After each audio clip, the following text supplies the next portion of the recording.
You talking about them college trainers? Yeah, yeah. Clay Davis says Vic said Kaepernick might get a job if he cuts his hair. You know what, man? I'm not gonna criticize Mike, man. Mike, they sent that man to jail for dogs. Took away his livelihood for 2 years and broke him, man. So at this point, he just corporate dude. You know, I'm not gonna criticize Mike, but that has nothing to do with nothing. That has nothing to do with nothing.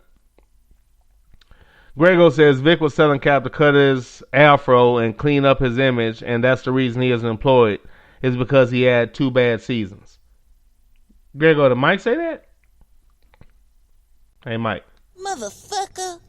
That's bullshit, Mike. 2 bad seasons. Nigga, I can name a billion other quarterbacks that had 4 or 5 or 6 or 7 bad fucking seasons. And the season before was when nobody was on the damn team. And last year he didn't have a bad season. 16 touchdowns, 3 fucking interceptions. How's that a bad season? Man, get out of corporate mode, nigga. You ain't in jail no more. God damn. I just said I wasn't going to criticize him. Shit. Motherfucker. From Sluggo. It's been proven time and time again. Too bad we can't flood mainstream with counter stories to bullshit. They get to manipulate all the stories because we don't own shit. Ain't that the damn... Okay, look, man. Consider the source and consider the fact that we don't control any of the outlets that send out information.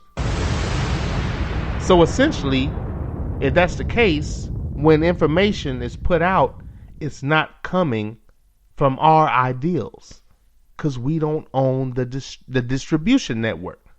It's not our ideals. So we shouldn't be in step with the ideology that we hear from the mainstream media and the radio and the fucking print. We should be staunchly against it for the most part. Our opinion should be damn near the total antithesis of what we read and or hear or see on television. It should be.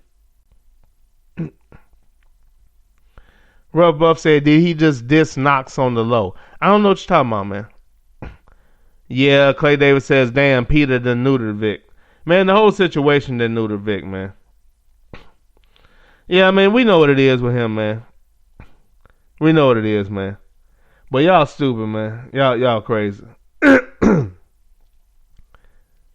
Sluggo laughing. I think they're laughing at my little picture, man. Grego says he is a real white rib champion. What?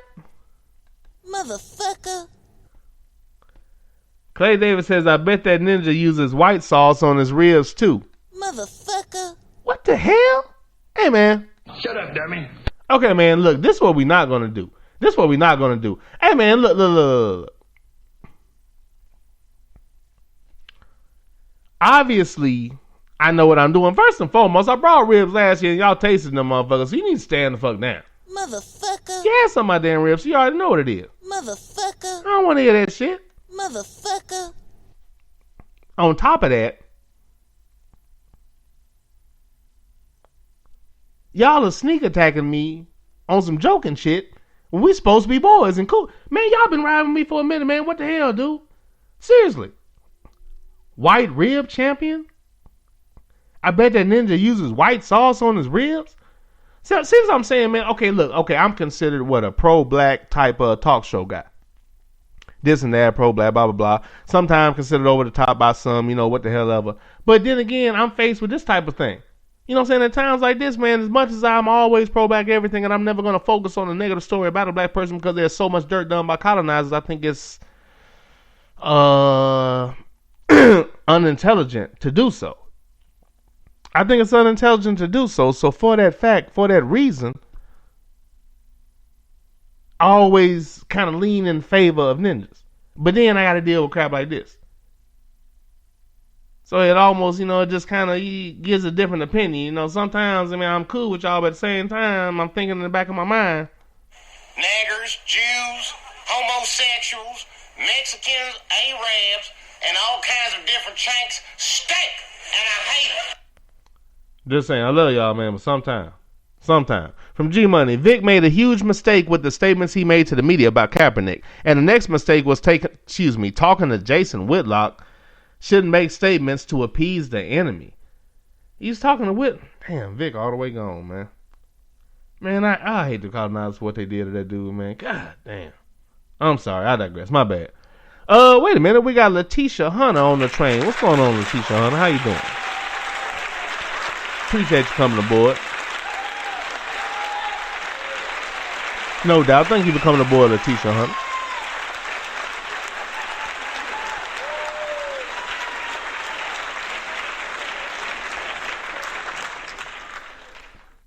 Oh, T-Dub, you know what, T-Dub? They probably left out his rushing touchdowns. T-Dub said 20 touchdowns and 4 interceptions.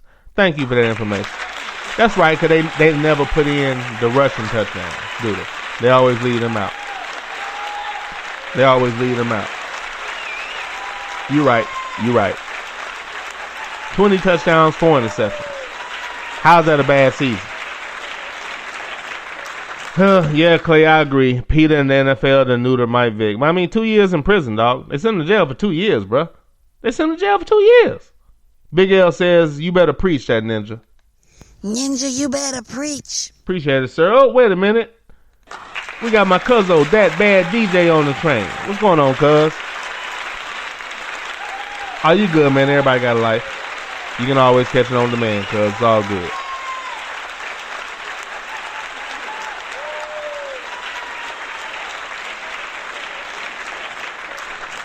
Bama Boy says, I'm from Alabama, and I don't know what white sauce is.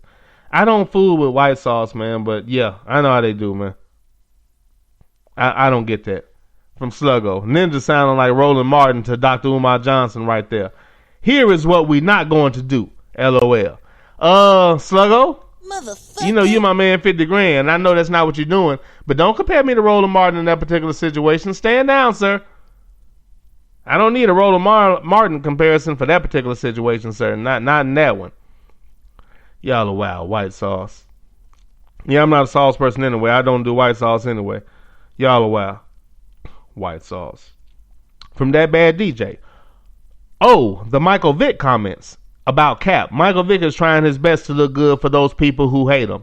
And it's not just white people. Black folks, dick ride, and white culture. Obsession with animals. Like, shut the fuck up. Some motherfuckers, man. You know why people, like animals so much?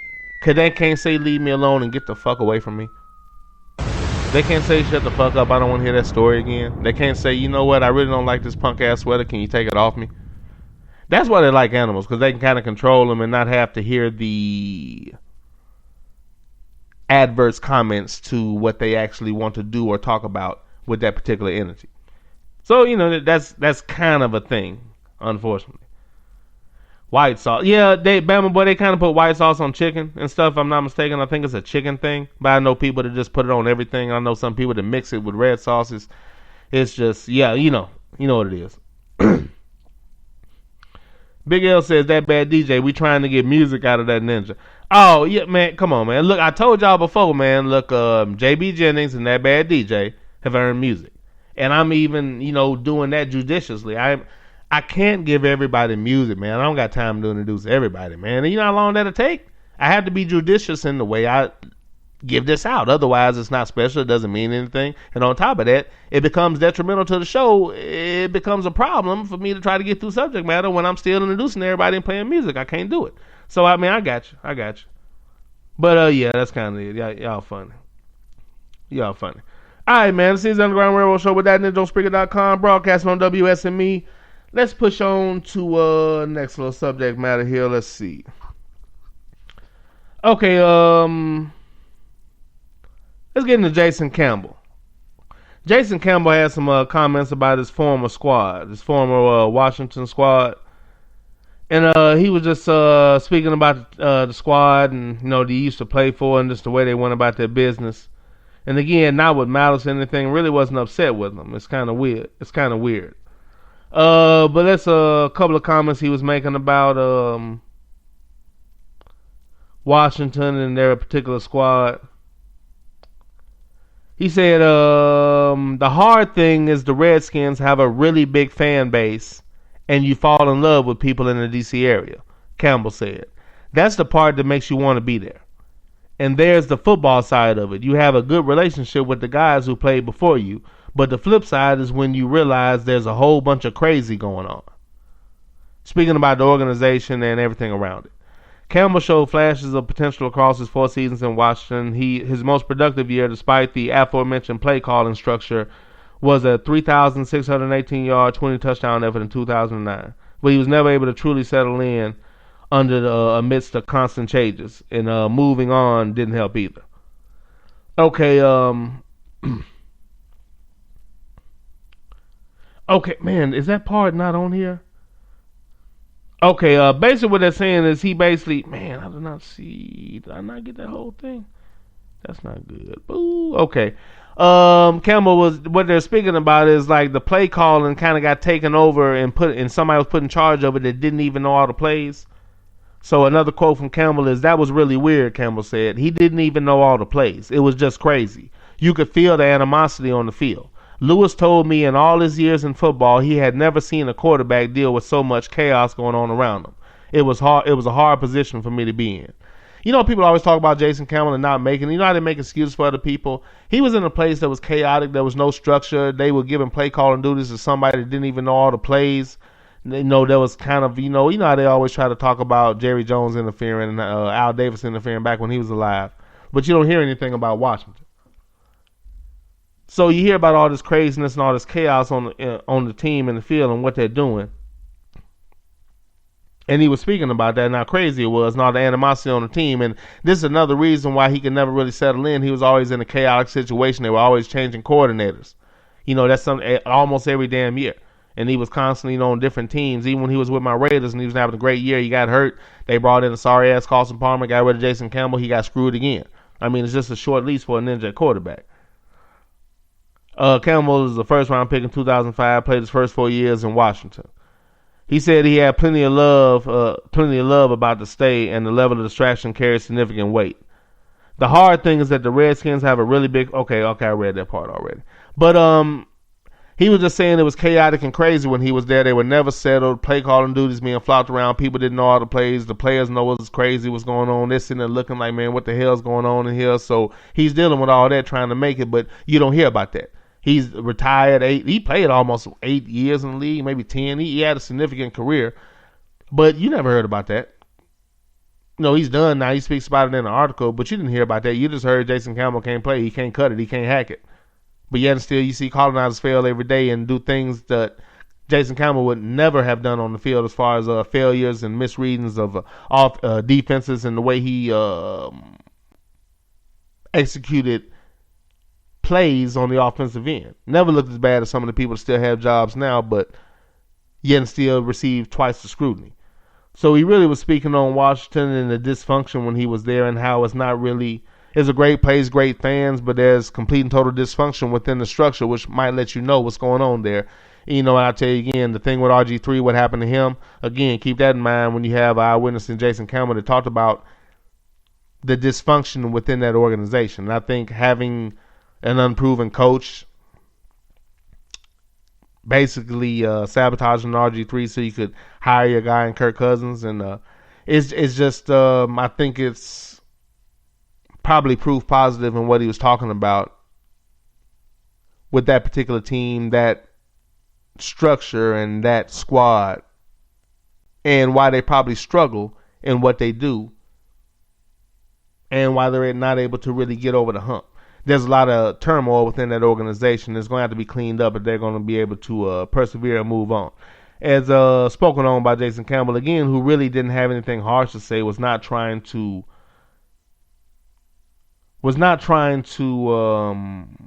really speak bad about the organization. Really talked about how much he liked being there, how much he liked the fan base. Really wasn't talking bad about them, but just pointing out the fact that there was dysfunction, and how people that were there and actually saw what he was going through, felt sorry for him. Was like, man, this is crazy. You have to deal with this, but yet and still, you just heard scrutiny. And I could tell from the outside looking in, man, it doesn't make any sense.